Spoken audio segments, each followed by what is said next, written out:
I hope you guys are having a great, fantastic day so far. Um, I wanted to kind of fill you guys in on how my weekend went, how my Labor Day weekend went, and also I wanted to kind of tell my story. Um, I kind of revisit this story every year now. I'm probably going to be doing this. But I will tell you that, okay, we went hiking and we went camping over the weekend for Labor Day weekend. We, it's the end of summer here and we haven't really been climbing or hiking this year really that much. And granted, around here anyway, there's just it seems like we're just kind of, and it's great. I love that everyone's getting out and doing all these things. But there's just all these hikers and a lot of the trails like close to our house, basically. I'll get to the point, I swear. A lot of the climbs, the mountains that we want to climb and the hiking we want to do, there are just like so many people. So many people from all over out of state, which is kind of normal for here. I mean, I'm in Colorado, okay? I understand. Everyone wants to come here, but a lot of the things that we want to do, like, it's just so busy. It's just so crazy. It's so hectic. I mean, not just regular busy, but just crazy busy. So we went to Buena Vista, which is just a couple hours away from us. And we went camping. It was beautiful. And I'm sure if you saw some of my pictures, and we took our little puppy. He's 4 months old now. And we climbed Huron Peak. So it's a 14er. It's 14,000 feet. And as you saw, I didn't make it to the top. And you know what? That's okay. Because I've climbed a lot of mountains. I've done a lot of hiking. And I also, like everybody else, I've been through a lot over these last 2 years. Thanks. The V has taken over. And I had it twice. And, it did have some lasting effects. I know the first time I had it was March 2020, kind of when it first broke out. Lucky me. But anyway, I noticed when we went on a hike and a climb afterwards, well, it was just really a hike. We didn't really climb much. But anyway, I was having such a hard time breathing. And I was just like, okay, this is crazy. Why am I having these effects? Because it was a couple months like afterwards, but still. And then when we went climbing this weekend, it wasn't as bad, but I was still having a hard time breathing. And just to kind of preface it a little bit, before all this, I had a harder time, when we would get up higher elevation, even though I've lived here for like 16 years almost now, I still always had a hard time breathing a little bit, but now it's like even worse. But is that going to stop me from hiking and climbing and doing all the things I love? No, of course not. I just, you know what? I'm going to do it. It's going to be a little harder. I think next time, and this is kind of one of those moments where it's like, you have to kind of push your ego away, push your pride away, because this is a physical thing that happens. And, I'm going to bring some oxygen next time to help me a little bit, because physically I can do it. Like my legs can do it, all that. It was just, I was having a hard time breathing. And so, yeah, I didn't make it to the very top, but I could kind of, I was probably about 10 or 15 minutes away from the peak, the very top. So I did a lot, you guys. I did as far as I could go. But also what was happening was I was getting really dizzy. I was getting kind of disoriented. And like the story I'm going to tell you today, I know from experience that is not a good place for me. And that's not where I want to be, even though there was still a lot of people on this hike with us over the weekend.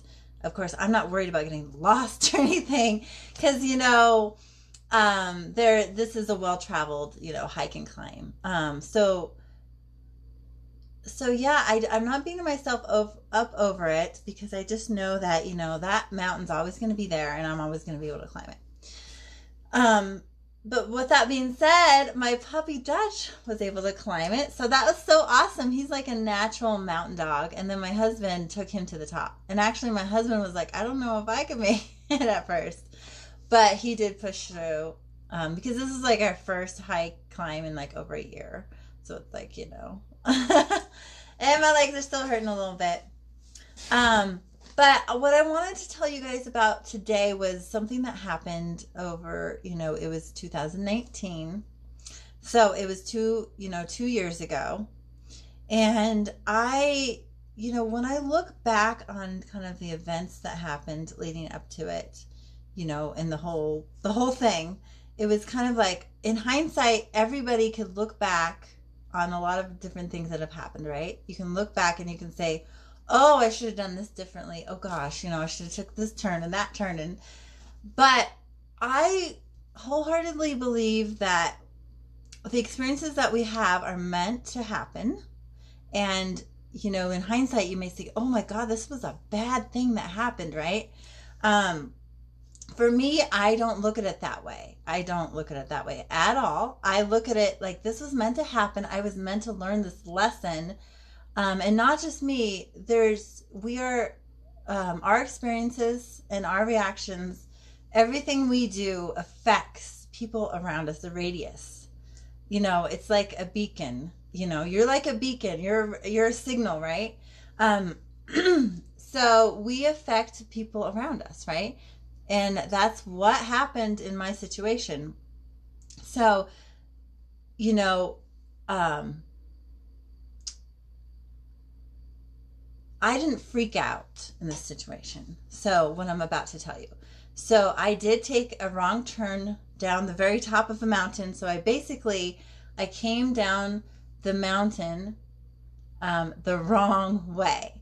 And actually I amazed so many people by surviving what I survived. Because a lot of people, you know, would not have been able to survive this, you know, coming down the mountain a wrong way. Basically not the way that you're supposed to come down a mountain, not a safe way. And I will tell you guys that I had no coat, I had no backpack, I had nothing. And get a little prepared for some tears, you guys, because I'm probably going to start crying a little bit. So if you're watching this right now, you're probably watching the replay, because I don't know if anyone's on here right now, and that's okay. So it was September 7th, and that's my anniversary date. Me and my husband have been married, this year is 7 years. And I think, okay, that year was 5 years. But anyway, we wanted to climb this mountain called Grizzly, and it's up near Purgatory. If you're a local here that you know, Purgatory is kind of, if you're not, it's a ski resort not very far from me, actually. But there's a lot of like hiking and a lot of mountain climbs that you can do up here. So anyway, we headed out there, and it's over behind kind of Purgatory where you have to get to the trailhead. So we went up there, and, you know, it was kind of, you know, it was a great day. It was a nice day, but there was like a little overcast. And if you're experienced hiker and climber, you know that like you really have to get up to the mountain by a certain time, usually noon, because you don't want to get caught in like a hailstorm or a rainstorm or lightning or any of that like on top of the mountain. So in a way we were kind of, and we were with my son, we were kind of like in a rush a little bit. And I think that was the part that, you know, created a little friction with me and my son a little bit, and my husband. And don't look into this like there was no fighting or anything like that. But sometimes, you know, one person's going one speed, one person's going another, and we're trying to make it to the top of this mountain, right? And we really want to go to the top. So I'm pushing my son, my husband's kind of way ahead, and I'm trying to catch up with him, and kind of all that was kind of going into play. And so, yeah, we were trying to make our way. And then there are some parts of this trail, because there's nobody else on this trail. It's not a, you know, one that a lot of people do, because it is a little more difficult. And so like there's parts of it along the way, like I was trying to, keep an eye on my son and get him going, and then I was trying to also keep up with my husband, he's always just really fast, and then trying not to get lost along the way. And so and there was one point where my husband's like, come on you guys, let's go, and I know that he was just wanting us to kind of speed it up, and it is a little harder to kind of manage all that. And at one point, I just was like, gosh, I was getting really frustrated, and I was trying to go a little faster. And the reason why I mention this kind of stuff is because it does kind of go into play your decisions that you make, I think, a little bit. And so at one point, I was just like, oh gosh, what would you do if I got lost? That's what I said. Like, you would just hate it if I got lost, right? To my husband at the time. And, not thinking, but, just a little backstory on me. Before this, I had been doing a lot of fasting. And now when I go on hikes and like long climbs and hi Jimmy, thanks for watching. If you're just coming in, I am just explaining, telling my story about how I took a wrong turn down a mountain and got lost, and separated from my family about 2 years ago. So yeah, I was doing a lot of fasting during around this time. So all I had with me, I had a little fanny pack, and I just had these, I like these Epic bars. So they're just like these meat bars, and they're so good. They're great for hiking. And I just had a fanny pack, and I do not advise any of this to anybody when you're going, even on a day hike. Now I take a pack, I take all my survival stuff with me. I even have one of those little in-reach, because actually some of the rescue workers had recommended we just have one of those ready to go, like in case something happened. There's an SOS button on there, so they can find you. Yes. So I have all that now, but at the time I had a thin long sleeve shirt, and I just had like these thin leggings and my hiking boots, because I was just prepared for a day hike. I wasn't trying to get lost from my family. I wasn't trying to take a wrong turn, right? Of course, we don't ever think that anything like that would ever happen, right? But we just need to be prepared, and that's kind of the lesson that I learned from all this, is just to be prepared. And the lesson that my family learned, and everybody kind of that has heard my story has learned. And so anyway, yeah, I was doing a lot of fasting. I actually, over the last few years, I have been doing a lot of like interpersonal development, a lot of kind of spiritual, I've had some spiritual awakenings and some health awakenings, and all of that's kind of intertwined for me in my story. And anyway, I really do believe things just happen for a reason. And at the time, it may not be great. It may not be what you envisioned. So anyway, I said this to my husband, and I was like, oh my gosh. Well, I didn't say it to him, but I said it to the universe. The universe, I believe, hears us. So, and I believe that, through all this kind of interpersonal development, spiritual kind of work, I've become really connected to asking the universe, what I want. It's called manifesting, basically, if you're not aware. But anyway, I feel like I put that out there of just getting lost. Like, wouldn't it be just horrible, right? And I wasn't trying to get lost. I was trying to keep up with my husband and have my son was in the back, like, let's go. So, anyways, me and my husband reconnected again, and I was, we were going up this mountain. And then my son, he was kind of falling behind, and he was getting tired. So we had him stay at one point down below. And like I said, this mountain wasn't well traveled. There was only 2 other guys that we saw the whole time. And if you've done any hiking and climbing, you know that that's not like normal. Usually there's a lot more people. But there was one point where we had to kind of let him, stay behind. And then my husband, me and my husband kind of went up, you know, going to the top. And we noticed the clouds were coming, you know, so we're kind of on this mad, you know, rush to get to the top. So my husband got there first, and he's like, are you sure you can make it before, you know, it starts raining or hailing? It's getting kind of dicey. So I'm like, yeah, I can get there. But, you know, it was not a really clear path, you know, up to the top. And of course, nobody else was out there, but I got up there, and then, you know, I took some pictures, which I will share in a post later. They kind of give me the chills because it's like that moment when I got up there, and oh yeah, and then my husband, I will say that there was a shell on the very top, so he got that shell, and it was kind of strange, I thought. And he took it down, and he's like, okay, you know, make it to the top, and everything was good. And so, but I got up there, and I just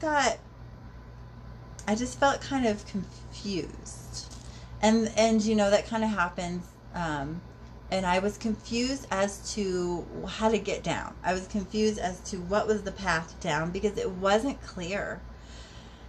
And so basically, you know, then it started to kind of hail, and then I was kind of like a little anxiety. It was like, okay, I need to just get down.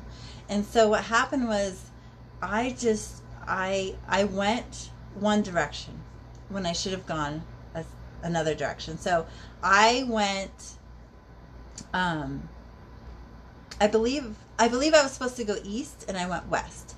And I went down this mountain the wrong way, and things are a little confusing because they looked familiar. And to get up to this mountain, I had to go up this kind of like ravine type thing. It was hard to get up this mountain, which is probably why it's called Grizzly. But I took the wrong turn down. And so basically, if you're at the top of a mountain and there's a certain way you're supposed to go down, right? And you go down, you know, let's say I was supposed to go down this way, right? And I went down this way. So I went down the wrong side of a mountain, you guys. And I was at a certain point, actually, I was on the side, and this was the really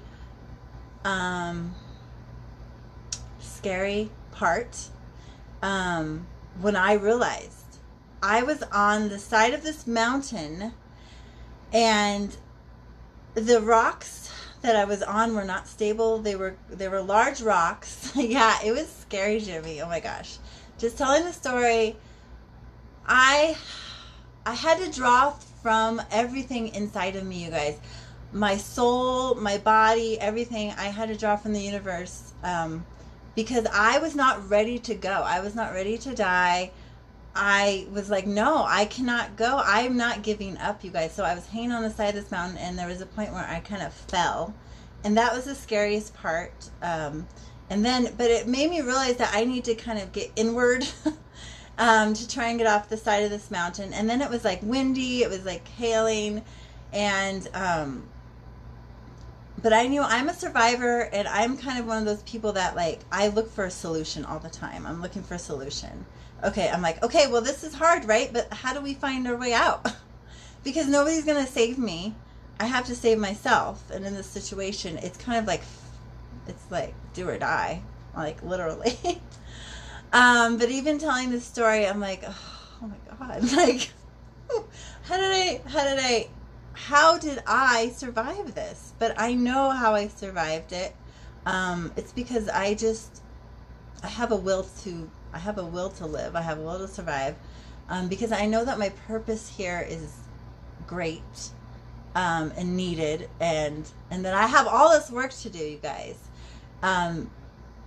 Because I had, done all this work, and I had done all this work prior. And so I just knew I had to get down. So I made my way, I was kind of climbing more inward. I was like, okay, maybe I'll go this way. And things kind of started to look a little familiar, but, and that's the kind of thing that tricks you when you're on a hike or a climb. There's a lot of like game trails. There's a lot of things that look familiar, like water and streams, and And I got to one point, you know, where things looked a little familiar, and then I was even yelling for my family, but they couldn't hear me. You guys, I was just so far away, and it seemed like every turn I made me go further away, even though I didn't realize it that at the time. But there was a point where I got to the top of this scree field, which, and if you're not familiar, scree on a mountain, it's like all these little kind of rocks that are just hanging on dirt, basically, and you're on the top. It's not stable. It was very scary. I was like on the top of this mountain still, but I was on a different part of it. I was a little further below, but this was still scary. And prior to this, you guys, I was always like having my husband help me up rocks and being like, help me, like, I can't do this. So for me, this was like, I have to do this. I have to survive. I'm not ready to go. Because you know, that part where I kind of fell on my butt and I was sliding a little bit, I said no. I'm not ready to go.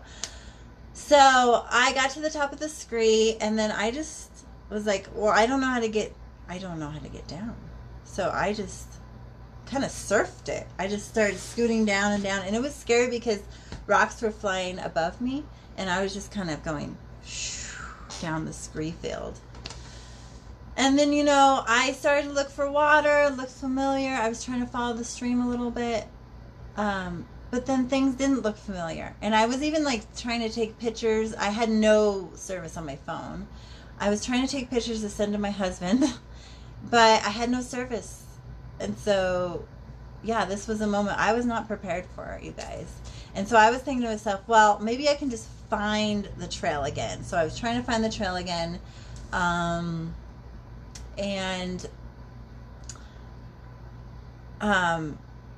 Yeah, I I didn't ever find the trail that I was on.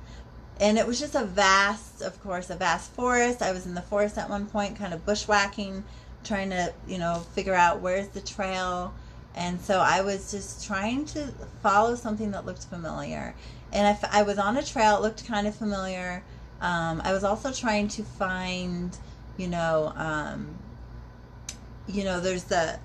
where we live anyway, there's the Colorado Trail. They're like these little triangle signs that say the Colorado Trail. So I was trying to find those, and I didn't really see any of those either.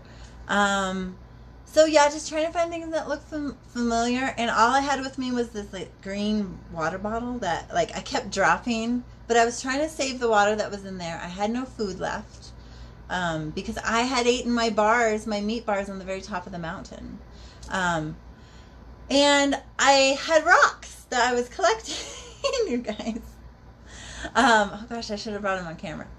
But anyway, there was this one little rock that my husband found. It was like a black, like, stone that I thought was really cool. And I don't know if it was like agate or, I don't know what it was. Anyway. But anyway, so I had rocks and wrappers in my little fanny pack. And then I just had thin clothes on. So nothing. I had nothing. Because I kind of tried to lighten my load, so I'd given my stuff to my son. My coat, I had a light coat, like a raincoat. I gave him that to my son. And anyway, so my whole thought was I need to get down to the forest. So I need to get down to the tree line. It did like hail briefly and rain a little bit, but then it like lightened up and it was sunny again. But also, it was getting late, and I was like, I need to find the trail. I need to find my family. So that was my whole goal, was like, I need to find my family. That was my only mission. So I didn't freak out. Once I got down below, I was like relieved. I was like, okay, I'm in the forest. Like, I'm going to find the trail eventually, right? So I was walking, and I will say that I think I got to the top of the mountain around 1 o'clock. We started out at 9 o'clock. So I was at the top of the mountain at 1. And then as I'm walking, things look familiar, and I'm on this trail. I keep finding different trails, and I'm like, oh, this one looks good. And so I'm finding one that I think maybe the right one. I don't know, because this is really hard because you don't, like, I didn't see anybody else. If this was a trail that was more traveled and people were climbing more, this wouldn't happen because I would see people or hear people. But that's not what happened. So anyway, I made me down to the fort. I was in the forest, and at one point I started to see the sun go down. I was like, oh my God, it's getting late. And I did have a little panic attack at one point. At one point I went in this circle. And I was just in the woods, and I was like, gosh, like, oh my gosh, what do I do? And the only thing I could do was just start back on the trail and just follow a trail.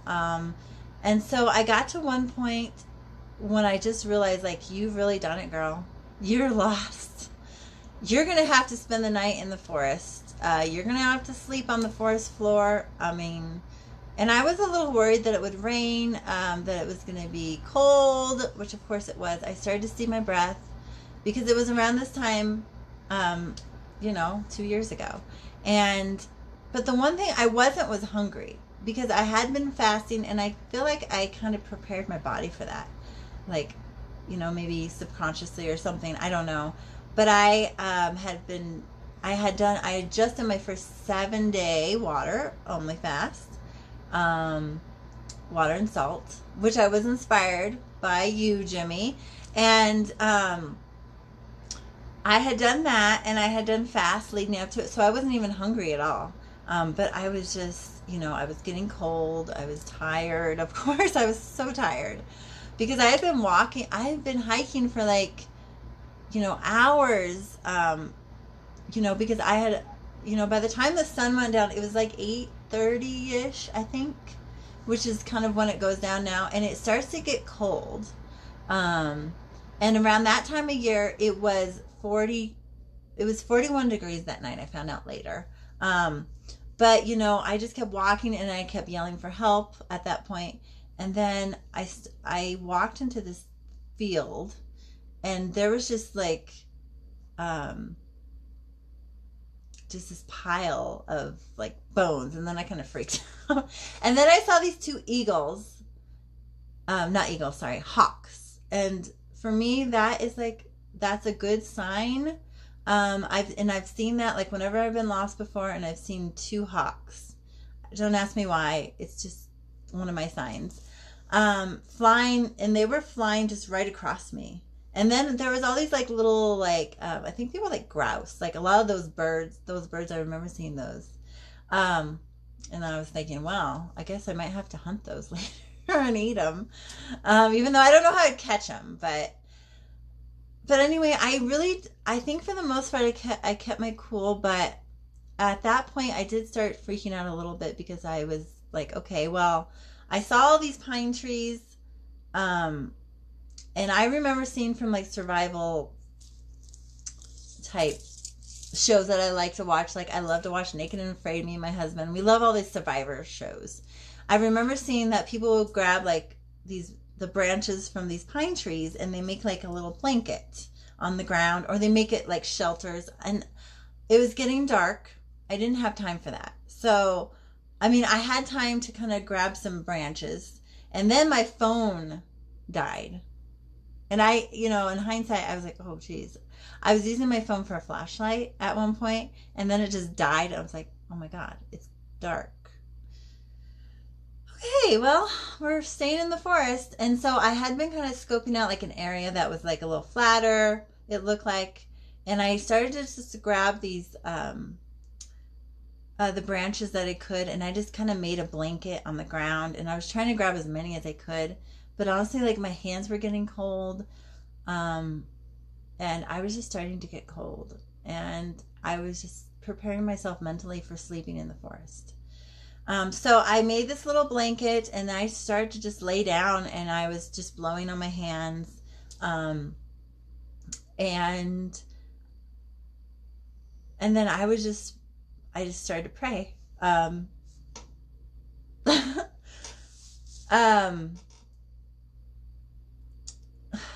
just started to pray that it wouldn't rain, because I started to see, you know, when I was laying there, I started to see these clouds, these dark clouds coming in, and then I saw lightning. And because I just knew that if it rained, and I mean, I was already really cold. If it rained, it was just going to get bad for me, you guys. Like, I was going to have hypothermia. And granted, at the end of this, I was probably on the kind of the verge of it. I don't know. But the whole night, and you guys, I don't do well in the cold. I have really bad circulation. And this was a test. I believe that with all of my heart that this was a test for me and my family. And I was really worried. I was so worried about them. Because I knew that they were going to think that I was dead. And that something happened to me. Like, they were going to, I just knew it. I just knew that they were going to think that I had fallen off the side of the mountain. Because, oh my gosh, you guys, that almost happened. But it didn't. And we can't live in almosts. So I just had to survive this. And I knew I would. And in my mind, I'm thinking, this is going to be really uncomfortable, girl. You're going to be cold. This is going to be hard tonight. But you are going to make it through it. It's just going to be hard. It's going to be hard. But you're going to make it through it. And you guys, like, this whole experience, when I think about it, I can look back on that now. I can look back and say, I made it through this really hard thing. I survived going down the wrong side of a mountain that nobody ever goes down. My husband, when he realized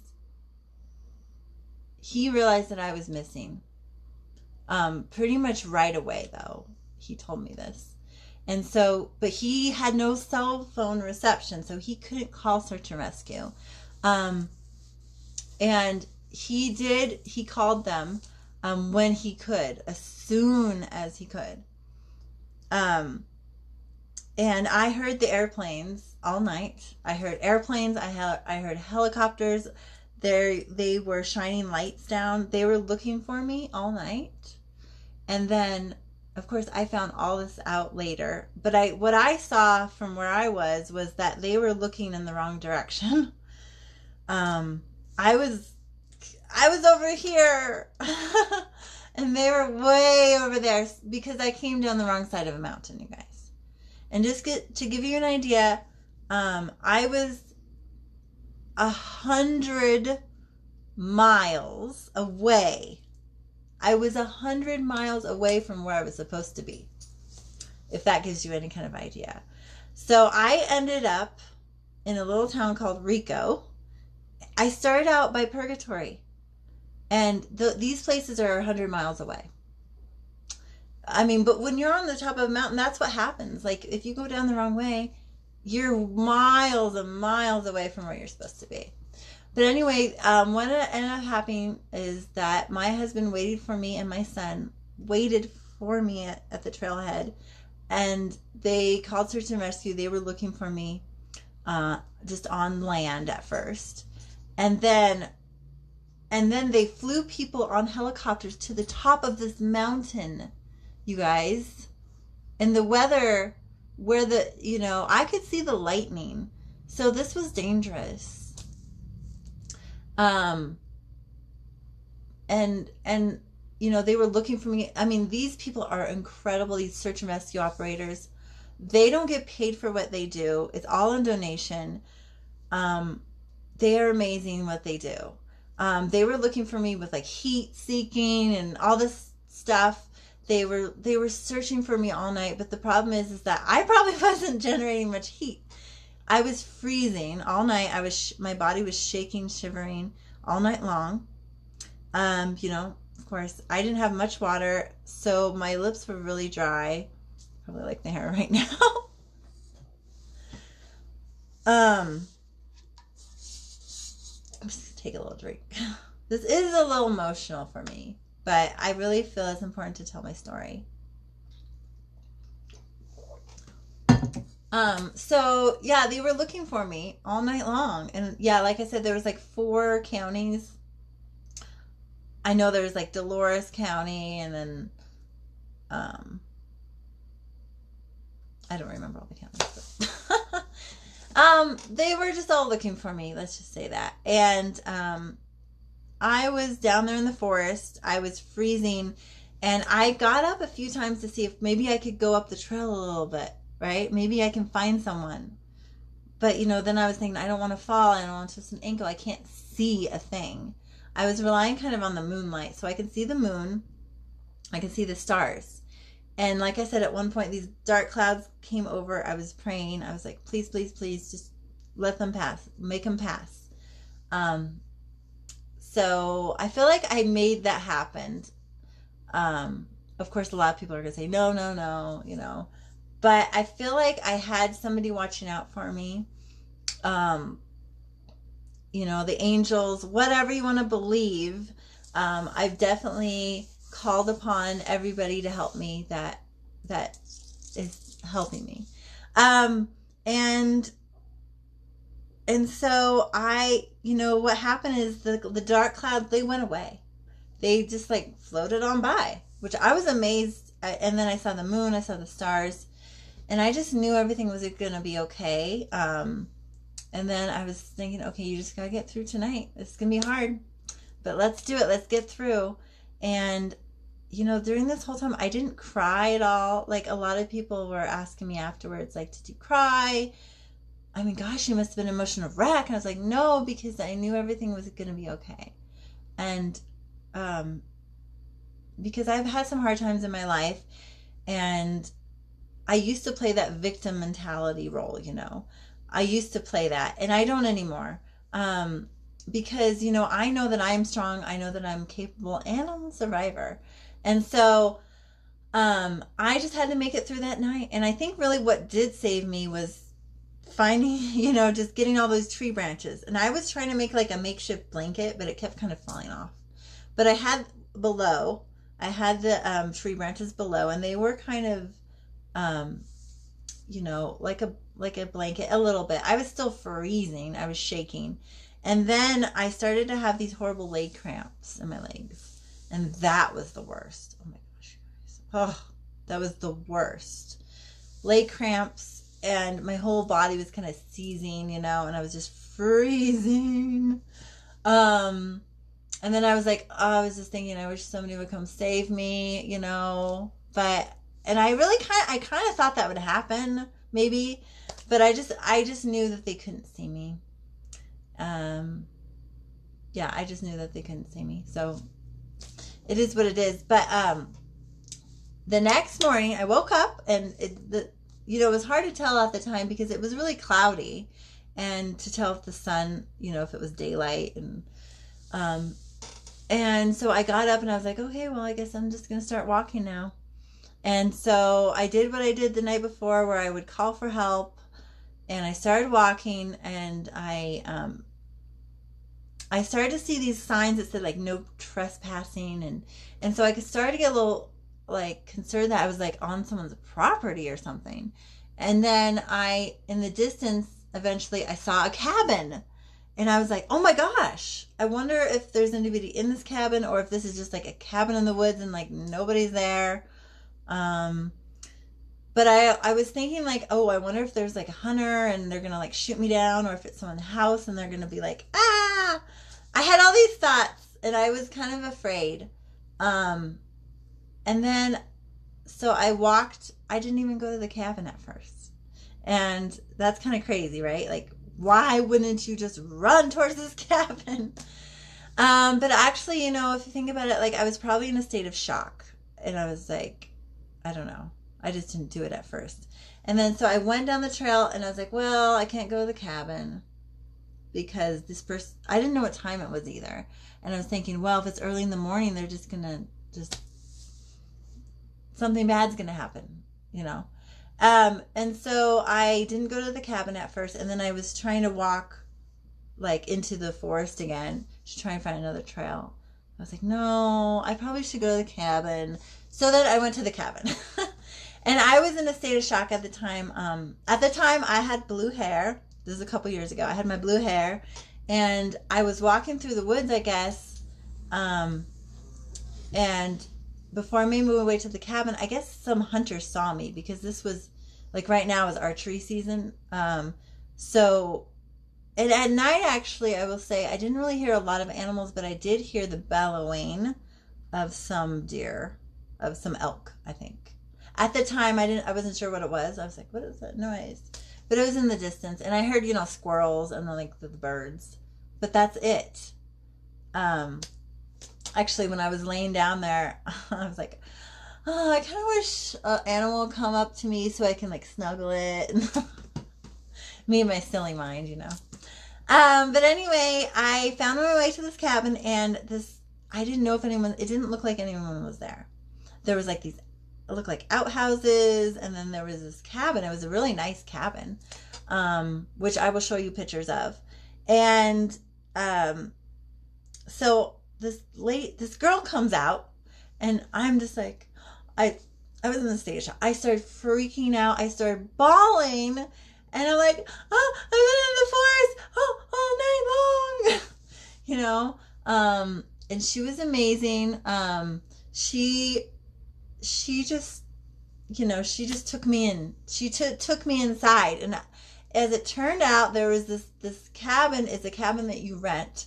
It's like one of those high country cabins that you rent in the high country, they call them, where you have to pack everything in, your trash, everything. You have to pack it in, your food, like everything. You're not allowed to drive a vehicle in there. And so they were this group of wonderful women who have a hiking group. They go hiking all the time and do all these fun activities. And they had rented this cabin for the weekend, and they were climbing in the morning. They were climbing I think it's Sheep's Head Mountain or something like that. You could see the mountain from the cabin. And so they were climbing the mountain, some of them, and they were leaving that day. So these ladies were kind of rotating, like some of them were climbing and then some of them were gathering stuff up, get ready to leave. But anyway, these ladies were amazing that I met, and I'm still friends with today. We had a big, big connection, of course. But they took me in, and of course I was in a state of shock, but I walk in, and this amazing person, who I'm deeply friends with today, she says, do you want an Eggs Benedict? Oh my gosh. You guys, when I tell this story, it's kind of like, what? Are you serious? This sounds like make-believe. And even my husband's like, oh, it would only happen to you, Rosa. Because it's like, I'll be in a really hard predicament, and then all of a sudden, like, the heavens open up and everything is fine. Yeah. I'm not saying I'm special in any way. It's just that I feel like in these really hard moments, I just feel like everything is going to be okay. And so anyway, these wonderful ladies, they warmed me up. They started a fire. There wasn't a fire going, but they were like, oh, your internal, I was shaking. So I got into this cabin, I was shaking, and then I started shaking more, like when I started to warm up. It was like I was an icicle that was like being melted or something. I don't know. But anyway, I started to tell them what had happened, but my first thought was, you need to call my husband. You need to call my husband and let him know I'm okay. And they're like, well, we need to call search and rescue. They're still looking for you. Because I could hear them too the next morning. They were still looking for me. But I just, I had no way to, of course, signal them or anything. So anyway, but they're like, well, there's no signal here. So they have to hike a mile to get to the town, from there, because the whole point of this cabin is like, you're out in the middle of the woods, you're trying to get away. There's no signal. There's no Wi-Fi. There's no nothing. And so they, two of them went and hiked and called I gave him, from memory, I know my husband's phone number, and that's the only phone number I know by memory. Um, so that's a good tip. Know somebody's phone number by memory. So that way, you know, if this ever happens to you, you can call somebody. Anyway, they called him, and then they called search and I think my husband called search and rescue. And then, you know, meanwhile, I'm in this cabin. I'm trying to tell them everything that happened, and like, who am I, you know? And these wonderful women, this is just a great story for them too. I even wrote, like, they had a book there at the cabin that you can write, you know, notes to people that stay there. And I wrote my, you know, a little bit in there. I don't remember what I wrote actually. But they fed me, they gave me something hot. They put these warm wool socks on me and put me by the fire, and they were like massaging my feet. You guys, it was so crazy. And that's, you know, I'm so connected to these wonderful women now. They are amazing.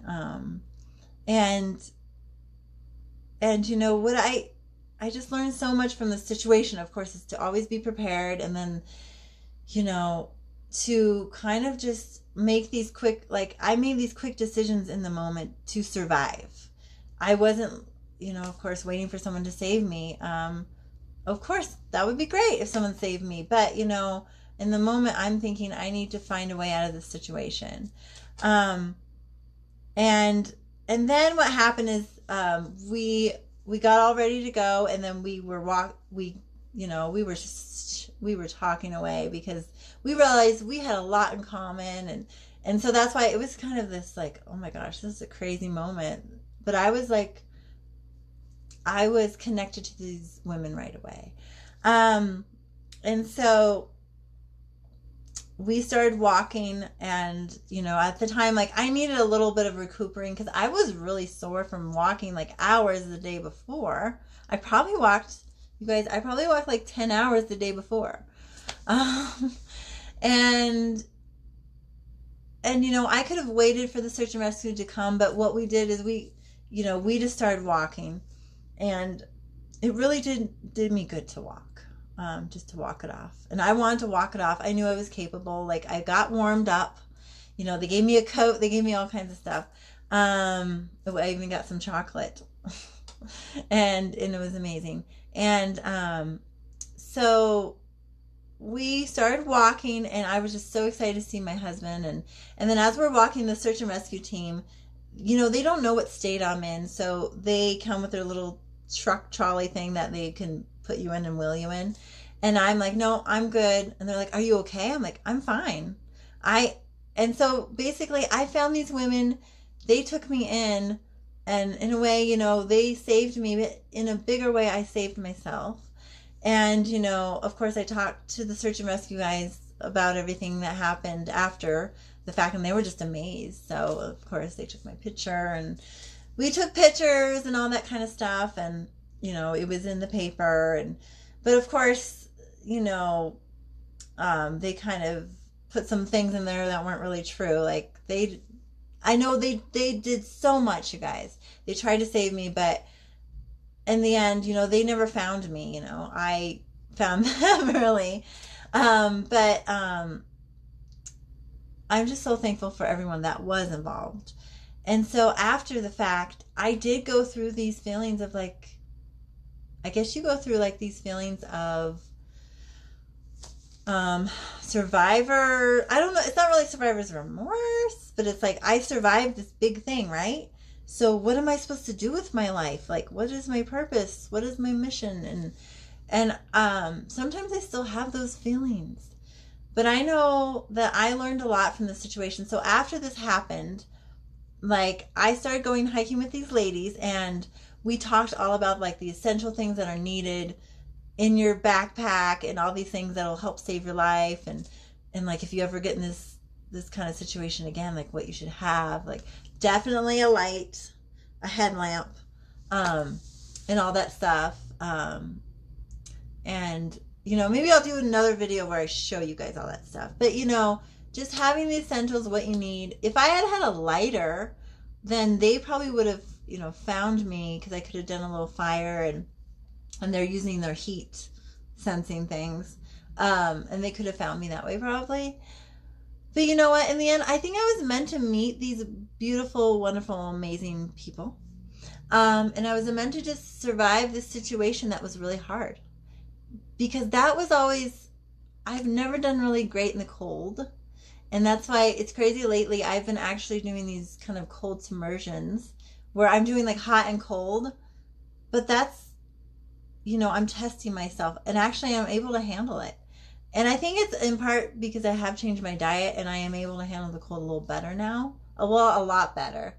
I still do get cold, like my hands still get cold and my feet still get cold sometimes. But it's just not as bad as what it used to be.